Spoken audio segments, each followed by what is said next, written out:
Probably. But one more story, 'cause I might have to get out of Sure. here early, about Father Durso, which I'll never, I'm eternally grateful for. When early my life, my first wife died and I got remarried. And I remarried a woman who's just been absolutely wonderful. But the kids were a little bit older. And we moved to Kirkwood and went to, the youngest boy went to Kirkwood as a freshman. And he was progressing, and he was going to be in honors English his sophomore year. And he brought me a paper home, and it was terrible. Spelling mistakes, punctuation. I said, "You can't turn this in." He said, "Yeah, I can." He said, "I'll get an A." And I thought, there's something basically wrong with this. Now, to St. Lucia, and I had Father Kane as an English teacher, so you just don't do things like that. So I said, there's something basically wrong. And I didn't, at that time, Father Durso, I think, was assistant principal at the SMET. I came up and talked to him. I said, is there any way we can get him into the SMET?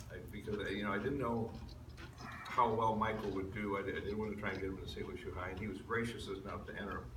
So he enters sophomore English, and he had a priest called Father Holmes. I don't know if any of you, but he was just, I think he called him a shit, because his first quarter, I think he ended up getting an F.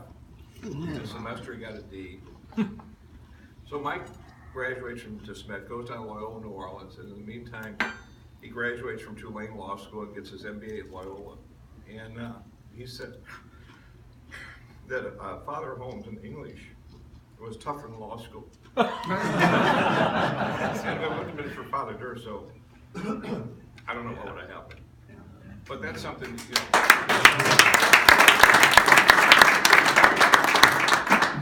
I'll bet most of us experienced the fact that when we went to college, it was easier than high school. I didn't learn a damn thing in college. I learned everything I needed to know in high school. When I was a freshman at the SLUH, we had composition. Everybody had to take composition. And I wrote a paragraph about a personal experience. And when I got to class, the teacher said, "I've gotten one exceptional paper. I'm going to read it." And she started reading my paper, and I'm, really good. And then she handed the papers back, and I got a B. And it's like, I was crushed. And I was like, a B.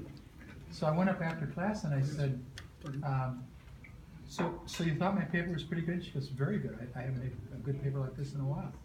So why'd you give me a B? So you used an elliptical, you had a sentence without a complete sentence. And I said, but it's an elliptical sentence. She goes, I'm surprised you know that, but that's very good. But I still have to give you a B, because at that time they couldn't give an A if you had a sentence like that in your thing. And the point being that when we got together for our 50th, one of the things that was mentioned many times was that when we took English classes in college, we just sailed. I mean, we all did. We had. My son went to Kirksville, and the teacher said, I always loved the students from St. Louis who went to Catholic high schools, because they know how to write. Well, for most of us, college was easier than high school.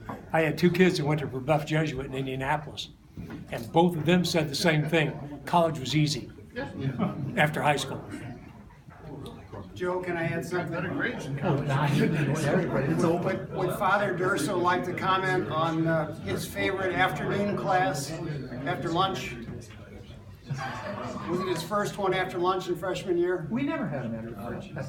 Yes, we did. 1G had me right after lunch. 1G suffered more than everyone. I used to call it my rock garden. Yeah, but where else would you find a rock garden that produces a Monsignor and a bone surgeon? Right, remember it was Joe Sudicum. Now, I had lunch hall too, so I was down there with you guys for lunch. And those are terrible lunch halls in Proctor. And I said, sometimes I'm going to be late. Now, as soon as that bell rings, you guys shut up. So I get down to 1G and I can hear the noise. And I said, you guys were talking. I said, you guys were talking. I could even hear you, Sudicum. How'd you know it was me?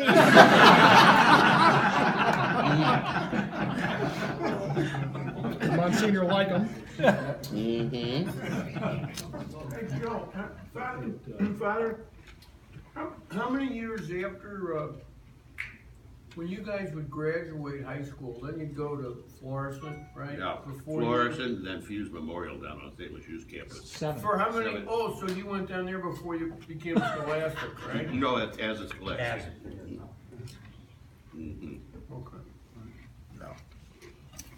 And the Jesuit term for scholastics teaching are regents, they're called. Now, there's a practice now. I understand that young Jesuits have to take a trip. Yeah, that's part of the novitiate training. Yeah, was that a practice when you were? No, thank God. They- They give them $5. They say, here goes Guadalupe. you gotta-